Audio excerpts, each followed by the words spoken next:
Bonjour à tous! Les ions métalliques lourds comme le mercure, le plomb ou encore le cuivre constituent des poisons pour l'organisme. En effet, ces composés ont une tendance à réagir avec des groupements appelés sulfhydryles que l'on trouve au niveau des protéines.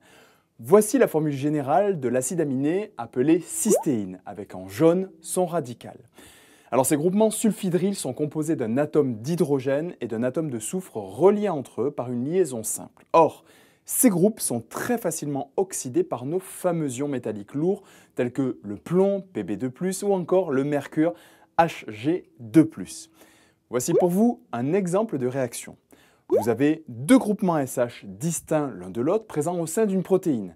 Et à l'arrivée d'un ion métallique comme le mercure, par exemple ici, Hg2+, vous avez un pontage qui se réalise alors, modifiant la conformation de la protéine, c'est-à-dire modifiant la structuration tridimensionnelle de la protéine.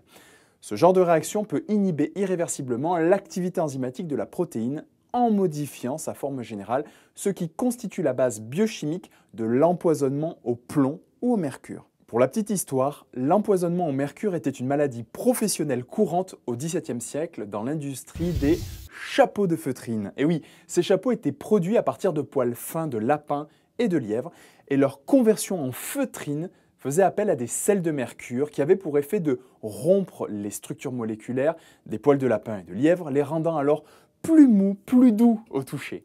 Malheureusement, la contamination de l'air ambiant par les vapeurs de mercure provoquait à la longue des pathologies nerveuses chez les ouvriers, avec des symptômes comme un langage confus, une vision déformée, mais aussi, quand la dose de mercure augmentait, les personnes pouvaient alors développer des symptômes psychotiques comme des hallucinations, tout en développant de plus en plus de tics. Et oui, tout ça au final les faisait passer pour des fous.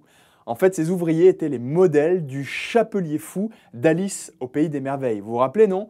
Le petit gars avec son chapeau vert dans Alice au Pays des Merveilles. Si vous croyez que ça m'étonne. Voilà, j'en reste là pour la petite introduction. Dans cette vidéo, j'aimerais vous parler de l'importance de ces agents dénaturants à travers notamment quelques expériences historiques. Allez go, c'est parti!